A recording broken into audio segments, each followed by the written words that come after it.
Au début de la paracha de Vayishlach, on nous raconte comment le troisième des patriarches, Yaakov, il envoie des messagers, des anges, chez son frère jumeau Esav. Esav était en colère sur lui. Et il lui envoie un message en lui disant « Im Lavan Gati, j'ai séjourné chez Lavan, je n'étais pas quelqu'un d'important.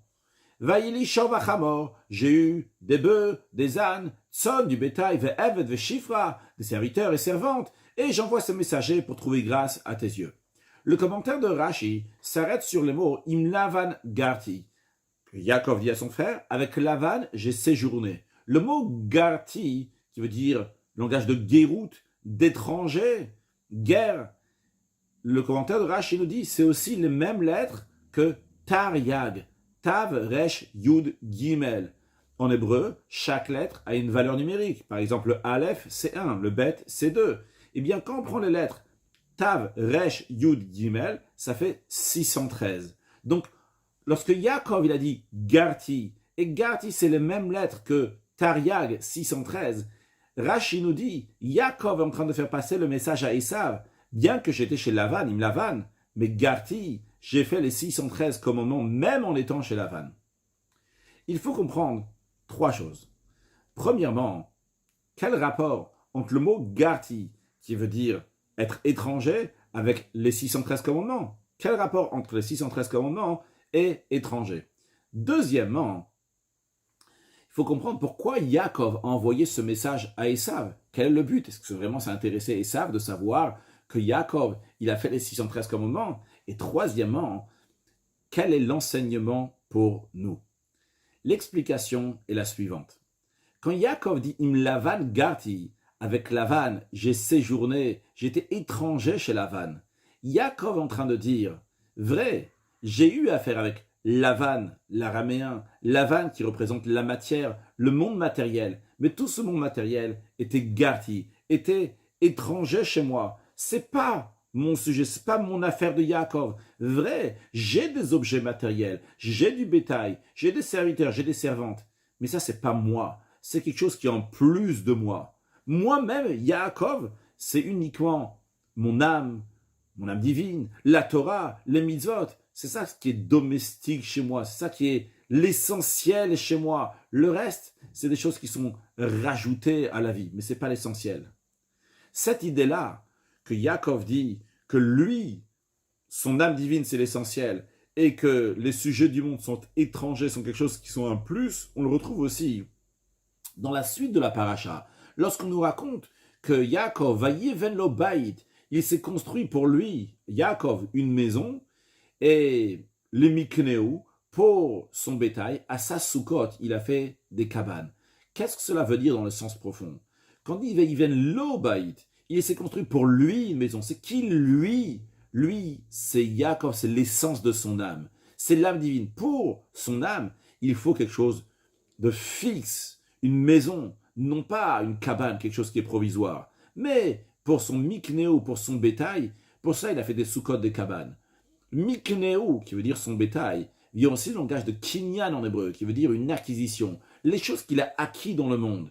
Toutes ces choses-là, il leur fait uniquement une cabane. Il leur fait une demeure qui est provisoire. Ça, c'est pas l'essentiel. L'essentiel de Yaakov, c'est quoi? C'est son âme divine. D'ailleurs, lorsque l'âme divine, elle est auprès de Dieu, elle n'a pas besoin de toutes ces choses matérielles. Elle les a pas, c'est uniquement lorsqu'elle vient dans ce monde-là qu'elle fait les acquisitions, mikneo, un kinyan, une acquisition de toutes ces choses-là, mais c'est quelque chose qui est en plus d'elle. Ce n'est pas l'essence de Yaakov, c'est son âme divine.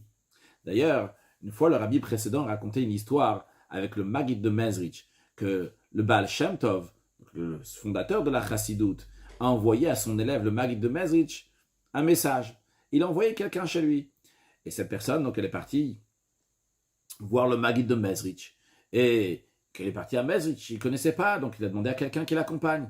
Et quand il rentre dans la rue, il voit comme ça, comment les maisons, il y en a une qui est plus détruite que l'autre, et il voit donc les odeurs qu'il y a là-bas, il voit donc la boue qu'il y a là-bas, même en été, ça ne sèche pas. Et il rentre dans la maison, il voit la pauvreté qu'il y a, il voit que donc la planche qui est utilisée de table, donc utilisée aussi donc pour les enfants pour dormir dessus, et qu'il la prend pour mettre sur de petits morceaux de bois et qu'on va s'asseoir dessus. La personne, elle dit, écoutez, Rav, moi je ne suis pas quelqu'un qui est riche, je suis loin de ça, mais quand même, Chez moi, à la maison, il y a il y a une table, il y a des chaises, etc., ce qui est nécessaire. Alors, le Maguide de Mezrich lui a répondu, il lui dit, en effet, lorsqu'on est à la maison, il y a besoin de tout ça. En effet, à la maison, c'est différent. Et le rabbi nous explique, c'est-à-dire que lorsque quelqu'un il est en chemin, eh bien, à ce moment-là, il peut se contenter, même si la maison n'est pas si belle, même si l'ameublement n'est pas si belle, bien que dans sa maison, chacun il veut qu'il y ait tout ce qu'il faut. Et le message, il est qu'on est en chemin. On est en chemin, on est de passage ici dans ce monde.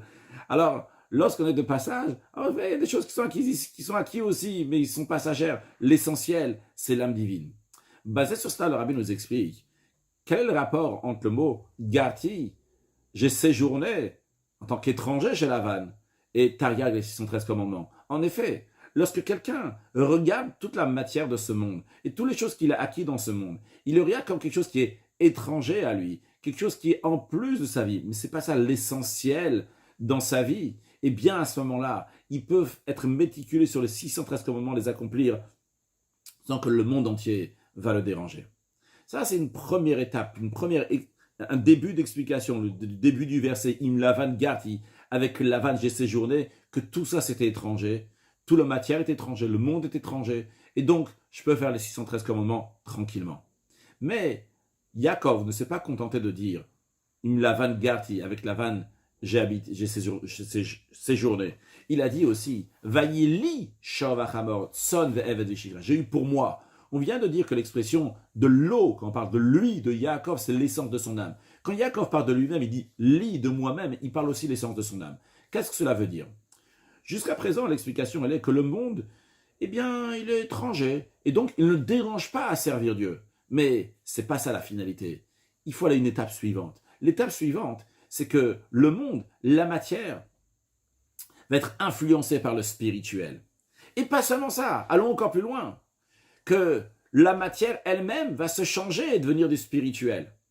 Et c'est ça que Yaakov dit, Vaïli Shavachamor. J'ai eu des taureaux, des bœufs, j'ai eu des ânes, j'ai eu du bétail, des serviteurs, des servantes. Ils sont devenus li, ils sont devenus à mon essence. Cette matière, toutes ces choses matérielles sont rattachées à mon essence, au spirituel, au divin. Parce que le travail, il faut les faire, qui vont devenir, qui sont liés avec Yaakov, avec l'essence de l'âme. Donc, ça explique donc la première question dans sa totalité.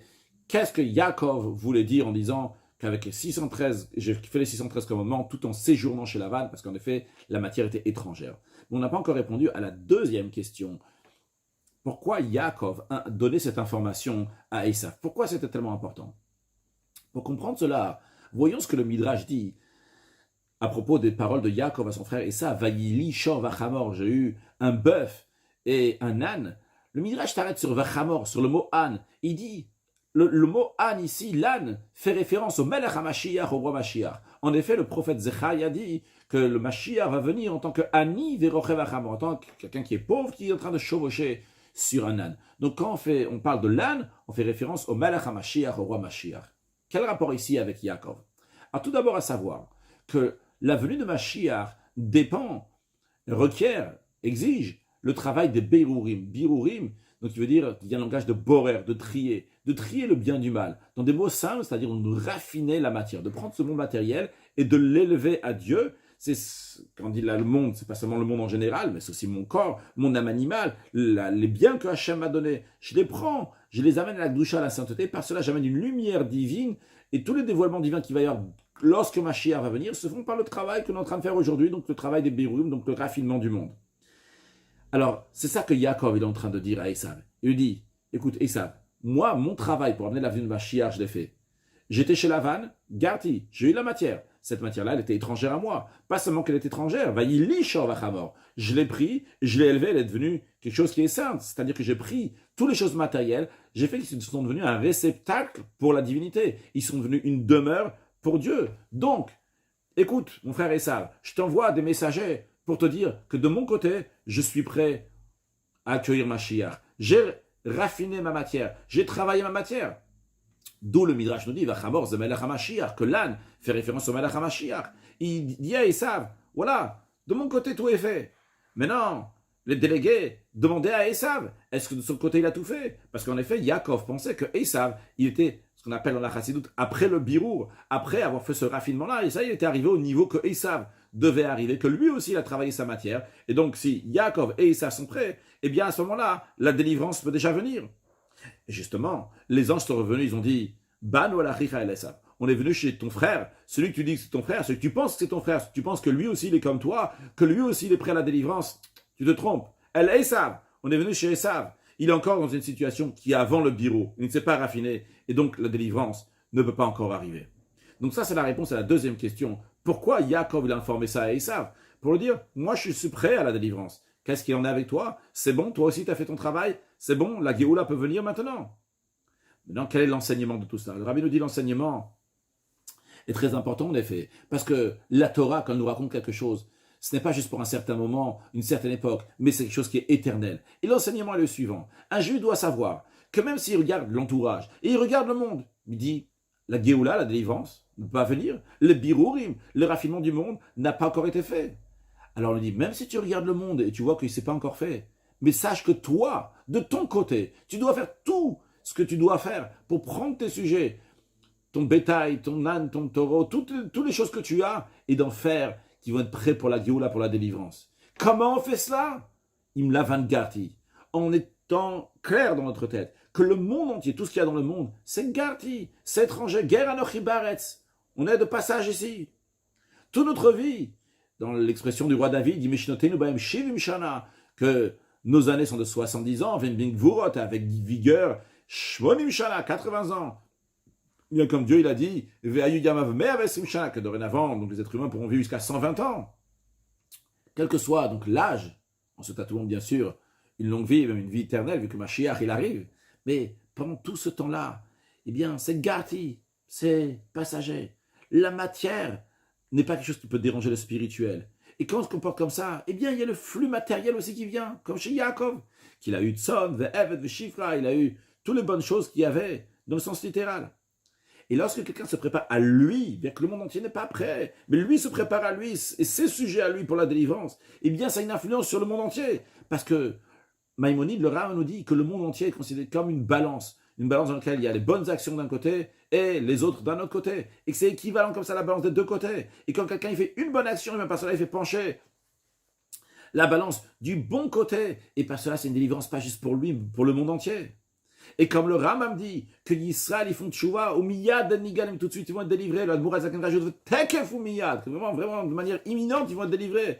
C'est-à-dire que sans regarder qu'est-ce qui se passe dans le monde entier, mais par la teshuva, par le fait qu'un juif va se repentir, par un juif va se rapprocher d'Hachem, eh bien, il peut faire une délivrance pour lui, évidemment, personnellement, mais aussi une délivrance pour le monde entier. Et ça, c'est l'enseignement pour nous. Et le rabbi conclut en lui disant que la paracha de Vayishlach est toujours lue avant Yutet Kislev. Yutet Kislev, c'est le jour que le premier rabbi de Chabad, Rabbi Shneur Zalman, appelé le Admour Azaken, est sorti des prisons tsaristes suite aux dénonciations qu'il y a eu par des adversaires de la Chassidoute, au gouvernement qui l'envoyait de l'argent à l'Empire ottoman et qui voulait devenir le roi. Eh bien, il en été mis en prison et il est ressorti de prison. C'était le 19e jour du mois de Kislev en Tafkouf Nuntet en 5559, qui correspond à 1998. Eh bien, Yutet Kislev, c'est toujours dans la semaine qui est après la paracha de Vayishlach, dans lequel il y a tous ces enseignements. Qu'est-ce que ça veut dire? La chassidoute, elle donne à chaque juif la force et la possibilité de ne pas s'impressionner de la situation du monde qui est autour de lui et de travailler sur lui-même, que le monde va être gâti, va être étranger, et il va réussir donc à faire sa mission, et par cela arriver, va il chamor, d'avoir cette âne, dans le sens d'avoir le Melech HaMashiach.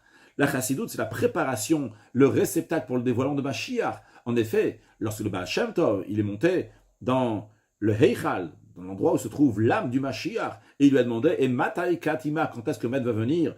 Le Mashiach lui a répondu, lorsque tes sources de la chassidoute vont se diffuser, vont aller à l'extérieur.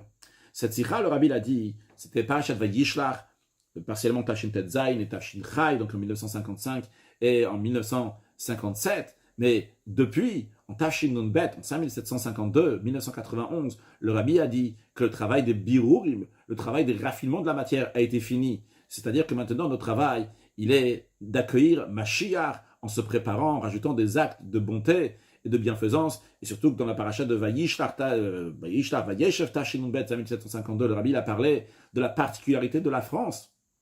Comme en Tzarfat, Le prophète, il en parle dans l'Haftarah de Vayishlach, Chazon Ovadia, il dit Galuta Tzarfat, il parle de l'exil qui est jusqu'en France, parce que quand la France, elle va diffuser de la Torah, et bien à ce moment-là, c'est que Mashiach est prêt à arriver. Et en effet, le Rabbi a dit de nos jours, la France a été changée. Tzarfat, c'est un langage de Paratzta, c'est le même lettre que Paratzta, qui veut dire donc briser toutes les barrières et diffuser la Chassidoute, la Torah à l'extérieur. Donc on est dans une époque qui est exceptionnelle. Et comme d'ailleurs le Rabbi a dit le 20e jour du mois de Kislev, Tashinun Bet 5752, qu'on se trouve dans Yemot HaMashiach, Pashtu, dans l'époque messianique, littéralement, alors que Dieu fasse que très prochainement, tous ensemble, avec une excellente santé, dans la joie, le bonheur et la paix, on va accueillir Mashiach.